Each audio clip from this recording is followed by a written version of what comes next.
kita semua sakit. Aku di opname 2 hari, dia sakit demam dan batuk-batuk juga. Penyakit Crohn. Semua ya, we all got sick. We all got sick. Kecapean ya. Tapi jangan salah ya, hati-hati teman-teman media. Kita bukan bilang gara-gara skandal kita jadi sakit, bukan itu yang kita bilang.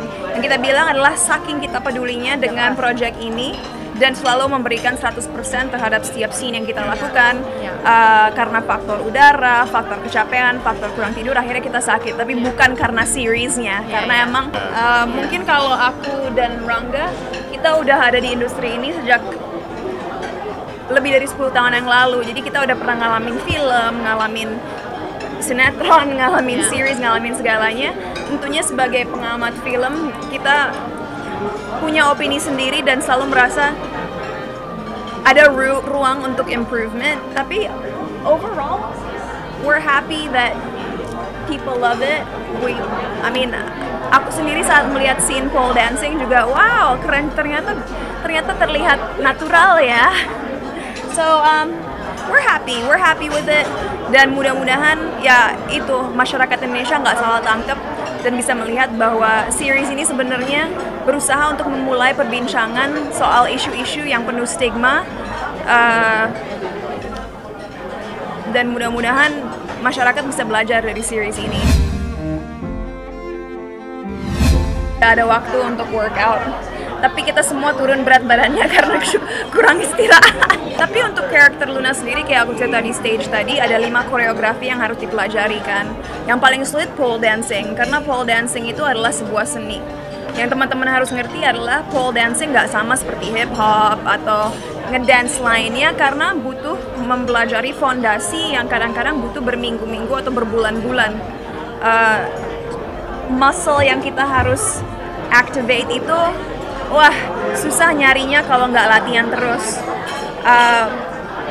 Pada saat itu aku lagi syuting sebuah series lain di luar negeri, dan karena aku nggak mau kelihatan konyol dan mau Luna terlihat seperti dia tahu apa yang dia lakukan, akhirnya aku dan Sky sepakat untuk menerbangkan salah satu coach pole dancing terbaik Indonesia, namanya Junko, ke Thailand. Dan setiap hari saat selesai syuting series tersebut, aku latihan 3 jam gitu. Jadi total untuk pole dancingnya sendiri aku latihan 21 jam, terus plus 4 koreografi lainnya, kira-kira 36 jam total latihan dance, 5 dance untuk series ini. Tapi itu nggak bikin turun berat badan, itu turun berat badannya waktu baru syuting.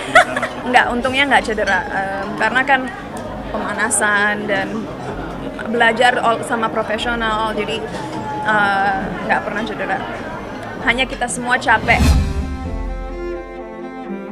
Ada beberapa negara yang nggak selalu ngerayain hari ibu di bulan Desember ya.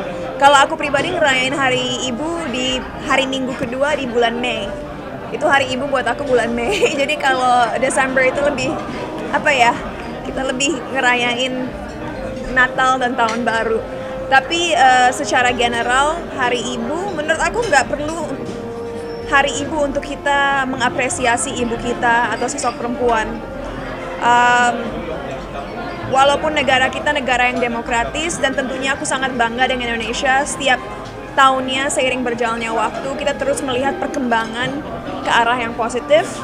Masih banyak sekali yang harus dilakukan untuk, aku rasa, perempuan menyadari value mereka dan juga potensi mereka sebagai individu.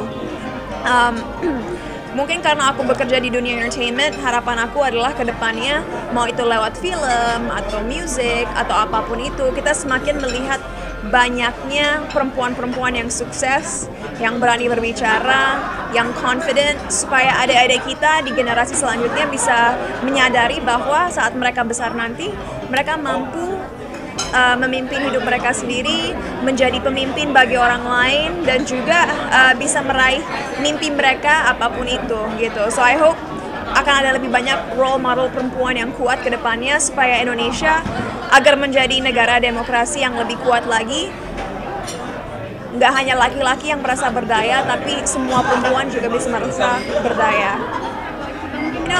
Aku bersyukur banget karena kedua orang tua aku adalah role model bagi aku. Papa aku sukses dalam karirnya dan juga sosok yang sangat disiplin, yang mengajarkan aku work ethic yang baik. Kalau ibu aku nggak hanya seorang perempuan yang sangat smart, tapi juga sukses dalam karirnya sebagai pengacara dan juga memiliki rasa empati yang sangat tinggi. Dan dari ibu aku belajar untuk memperdulikan orang lain dan juga ingin melakukan banyak aksi sosial. Jadi aku rasa aku dapat values yang sangat baik dari kedua orang tua aku. Dan sampai 2018, jadi hampir 4 tahun yang lalu, ibu aku kan manajer aku. Jadi tentunya aku lihat pengorbanan ibu aku sebagai wanita karir yang akhirnya mendedikasikan hidupnya kepada aku supaya aku ngerasa nyaman di industri entertainment dan aku tentunya terjaga dan juga punya karir yang stabil dan kuat. So aku berterima kasih sama mama aku untuk sudah menjadi manajer yang baik dulu saat masih jadi manajer aku. Tapi sebenarnya apresiasi aku terhadap mama aku lebih dari itu sih. Bukan tentang karir aku, tapi lebih kepada mengajarkan aku prinsip yang membuat aku sangat memperdulikan masyarakat dan ingin selalu bisa berbuat baik bagi banyak orang. Karena jiwa sosial aku dapatkan dari ibu aku. Dan bersyukur banget aku udah nyampe titik dalam karir aku di mana walaupun tentunya film dan musik masih sesuatu yang aku suka lakukan, itu bukan lagi fokus dalam karir aku.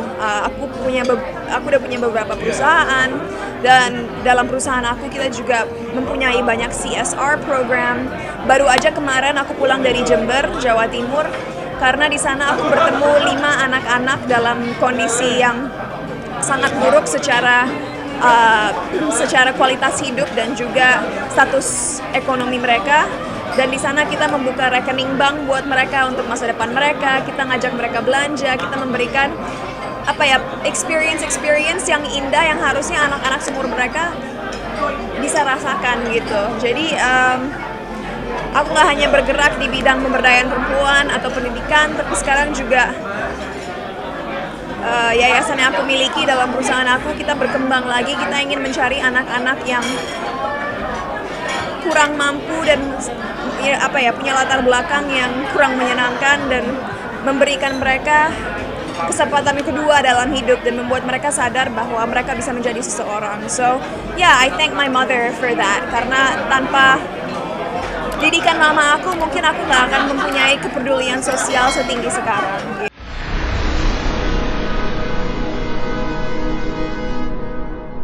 Jadi jangan lupa untuk subscribe Cumi Cumi. Ditekan ya tombol lonceng merahnya.